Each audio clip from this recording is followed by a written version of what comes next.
പടം രേഖാചിത്രം എനിക്ക് പല സംശയങ്ങളുണ്ടായിരുന്നു. FIR പോലത്തെ ഒരു സുരേഷ് ഏട്ടൻ്റെ അതുപോലത്തെ ഒരു സിനിമയാണെന്ന് ഞാൻ വിചാരിച്ചു. പക്ഷെ അങ്ങനെ സിനിമയല്ല. ഇത് വേറെ ഒരു ജോണറിൽ പറഞ്ഞു പോകുന്ന ഒരു സിനിമയാണ്. ഒരു സിനിമയിൽ തന്നെ ഉണ്ടാകുന്ന ഒരു ജൂനിയർ ആർട്ടിസ്റ്റിന്റെ ഒരു കഥ പറഞ്ഞു പോകുന്ന സിനിമയ്ക്കുള്ളിലെ സിനിമ അത് പറഞ്ഞു പോകുന്ന സിനിമയാണ്. എന്തായാലും പടം ഫസ്റ്റ് ഹാഫ് കുറച്ച് ലാഗായിട്ട് എനിക്ക് ഫീൽ ചെയ്തു. സെക്കൻഡ് ഹാഫിലേക്ക് കടന്നു ഇൻട്രസ്റ്റിംഗ് ആയിട്ട് വരുന്നുണ്ട്. കാരണം ഫസ്റ്റ് ഹാഫ് ലാഗാൻ കാരണം നമുക്കറിയാം, ഒരു അന്വേഷണ സിനിമ ആയതുകൊണ്ട് പല വഴികളിലൂടെ സഞ്ചരിക്കുന്നതിൻ്റെ ഒരു ലാഗുണ്ട്. പക്ഷേ സെക്കൻഡ് ഹാഫിലേക്ക് കടപ്പം നമുക്ക് ഇൻട്രസ്റ്റിംഗ് ആയിട്ട് തോന്നുന്നു. അതുപോലെ തന്നെ ഇതിൻ്റെ ഡയറക്ഷനും BGM ആണെങ്കിലും ക്യാമറ ആണെങ്കിലും എഡിറ്റിംഗ് ആണെങ്കിലും വളരെയധികം ഇൻട്രസ്റ്റിംഗ് ആയിട്ട് തോന്നിയിട്ടുണ്ട്.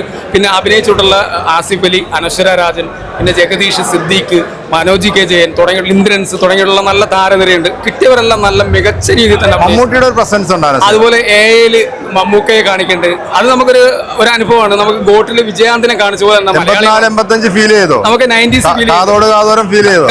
കാതോട് കാതോരത്തിലെ ചില സീനുകളും ഭരതേട്ടൻ, കമൽ സാറ് ഇവരെല്ലാം ഫ്രെയിമിലേക്ക് വരുന്നുണ്ട്. നമുക്ക് ഇൻട്രസ്റ്റിംഗ് ആണ്.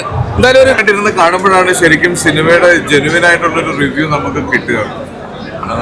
സിനിമ നല്ലതാണെങ്കിൽ ഇനി കൂടുതൽ പ്രൊമോഷൻസ് ചെയ്യുക, വളരെ കോൺഫിഡൻസിൽ നമുക്ക് ആളുകളോട് കാണാൻ റിക്വസ്റ്റ് ചെയ്യുകയൊക്കെ ചെയ്യാം. അപ്പോൾ ഇനി എന്തായാലും അടുത്ത സ്റ്റെപ്പിലേക്ക് കടക്കാം. നല്ലൊരു സിനിമയാണ് നമ്മൾ ചെയ്തിരിക്കുന്നത്. പ്രേക്ഷകർക്ക് അത് വളരെയധികം ഇഷ്ടപ്പെടുന്നുണ്ട്. കണ്ടവർക്കെല്ലാം തിയേറ്ററിൽ നിന്ന് കിട്ടുന്ന റെസ്പോൺസസ് അതാണ്. അപ്പോൾ ഇനി ധൈര്യമായിട്ടും നിർബന്ധിച്ച് സിനിമ കാണിക്കാം. കാര്യം ഇത്തരത്തിലൊരു സിനിമ വല്ലപ്പോഴും മാത്രമേ സംഭവിക്കുന്നതാണ്. അപ്പോൾ ആ സിനിമ കാണണം. എനിക്കൊന്ന് ഒരുപാട് പേർക്ക് വളരെ നൊസ്റ്റാൾജിക്കായിട്ട് കണക്ട് ആവാൻ സാധ്യതയുണ്ട്. ഒരുപാട് സിനിമാ പ്രേമികൾക്കും സിനിമ ആരാധകർക്കും സിനിമയിൽ അഭിനയിക്കണം എന്ന് ആഗ്രഹിക്കുന്നവർക്കും ഒക്കെ ഒരു എന്താ പറയുക, മമ്മൂക്കാടെ ഒരു ബ്ലെസ്സിങ് സിനിമയില് ത്രൂ ഔട്ട് ഉണ്ട്. ഇതിന്റെ ആദ്യം നമ്മൾ ചെയ്യാൻ തീരുമാനിച്ച മുതൽ അദ്ദേഹത്തിന്റെ പെർമിഷനോട് കൂടിയാണ് ഇതെല്ലാം സംഭവിച്ചത്. എല്ലാവരും വരിക തിയേറ്ററിലേക്ക്. ഇതൊന്ന് തിയേറ്ററിൽ എക്സ്പീരിയൻസ് ചെയ്യേണ്ടതാണ്. നമ്മളൊക്കെ ചെറുപ്പം മുതലേ കണ്ടിരുന്ന സിനിമ അതിൻ്റെ പല രീതിയിലുള്ള വ്യാഖ്യാനങ്ങളാണ് കാണിക്കാൻ ശ്രമിച്ചിട്ടുള്ളത്. അപ്പം വന്ന് കാണും. എനിക്ക് പറയുന്നതിന് കുറേ പരിധികളുണ്ട്. പക്ഷെ സിനിമ നല്ല സിനിമയാണ്. വരിക, കാണുക, ആസ്വദിക്കുക.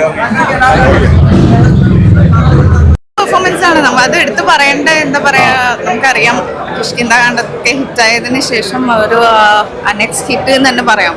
നല്ലൊരു, പിന്നെ കുറേ റെഫറൻസ്, പഴയ കാലത്തെ കുറേ റെഫറൻസ് ഒക്കെ യൂസ് ചെയ്തിട്ടുള്ള നല്ലൊരു മലയാളത്തിൽ എനിക്ക് തോന്നുന്നു ഇത് ആദ്യമായിട്ടാണ് ഇങ്ങനെ ഒരു സംഭവം.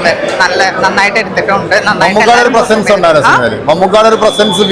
മമ്മൂക്ക ഇല്ലെങ്കിലും മമ്മൂക്കയുടെ പ്രസൻസ് ഉണ്ടായിരുന്നു. ടോട്ടലി ഉണ്ടായിരുന്നു. നന്നായിട്ട് അനശ്വര നന്നായിട്ട് ചെയ്തിട്ടുണ്ട്. നമുക്ക് ആ ഒരു ശരിക്കും ആ കന്യാകുമാരി എന്നൊക്കെ പറയുന്ന സമയത്താണ്, നമുക്ക് ക്ലൈമാക്സിലോട്ടൊക്കെ വരുന്ന സമയത്ത് നമുക്ക് ശരിക്കും ഭയങ്കരമായിട്ട് ഫീൽ ചെയ്യുന്ന ഒരു സാധനം. 2025 ആസിഫിന്റെ ആദ്യത്തെ ഹിറ്റ് സിനിമ ആയിരിക്കും. ഉറപ്പായിട്ടും ഇനി കുറെ ഹിറ്റ് തരാനുണ്ടല്ലോ. അടിപൊളി സിനിമയാണ്. എല്ലാരും തിയേറ്ററിൽ വന്ന് കാണണം കേട്ടോ.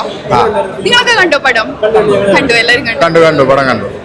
നിങ്ങൾ റെക്കമെൻഡ് ചെയ്യോ എല്ലാവർക്കും? തീർച്ചയായിട്ടും. അപ്പൊ എല്ലാവരും തിയേറ്ററിൽ തന്നെ വന്ന് കാണണം. അടിപൊളി സിനിമയാണ്. പിന്നെ ഇതിന്റെ ഭാഗമാകാൻ പറ്റിയതിൽ ഒരുപാട് സന്തോഷം. Thank you everyone. 2025 ആസിഫിന്റെ ആദ്യത്തെ ഹിറ്റ് ആയിരിക്കും. 2025 ആസിഫിന്റെ ആദ്യത്തെ ഹിറ്റായി. ഇന്ന് ജനുവരി 9 ആയിട്ടുള്ളൂ. തീർച്ചയായിട്ടും ഇനി വരാൻ കിടക്കല്ലോ. ഒരുപാട് സിനിമ നല്ല വർക്കൗട്ടായ പോയ സിനിമയാണല്ലോ. കാരണം ആസിഫിക്ക് അഭിനയിച്ചോ എന്ന് പറഞ്ഞ ചിത്രങ്ങൾ എടുത്തു പറയാൻ പറ്റുന്ന സിനിമ ചിത്രമായിരിക്കും. പിന്നെ മറ്റേ നമ്മുടെ ഈ തലവരാണെങ്കിലും അതുപോലെ തിയേറ്ററിൽ എക്സ്പീരിയൻസ് ഉണ്ട് സിനിമകൾക്ക്. ഒരുപാട് സിനിമകൾ അഭിനയിക്കുന്നുണ്ട്. പക്ഷെ ഇതിൽ അഭിനയം ജീവിതത്തിലൊരു നായകെല്ലാം പോണ സിനിമയായിരിക്കും രേഖാചിത്രം. ഒരു സിനിമയ്ക്കുള്ളിൽ വെറൈറ്റി ആയിട്ടുള്ള സിനിമക്കത് പറഞ്ഞിട്ടുള്ള സിനിമയാണ് ആസിഫിക്കാൻ്റെ. കാരണം ക്യാരക്ടർ തന്നെ ഡിഫറെന്റ് ആണ്. പിന്നെ അനശ്വരന്റെ പെർഫോമൻസ് ഡിഫറെന്റ് ആണ്. അനശ്വര അഭിനയിക്കുകയല്ല, ലൈഫിൽ നമ്മ കണ്ടു പറഞ്ഞ ഓരോ ന്യൂസ് പേപ്പർ കട്ടിങ്സ് പോലെ തോന്നുന്നു. ന്യൂസ് പേപ്പർ കട്ടിങ്സിലെ വാർത്തകൾ പോലെ തോന്നുന്നുണ്ട് ഓരോ ക്യാരക്ടർ കാണുമ്പോൾ.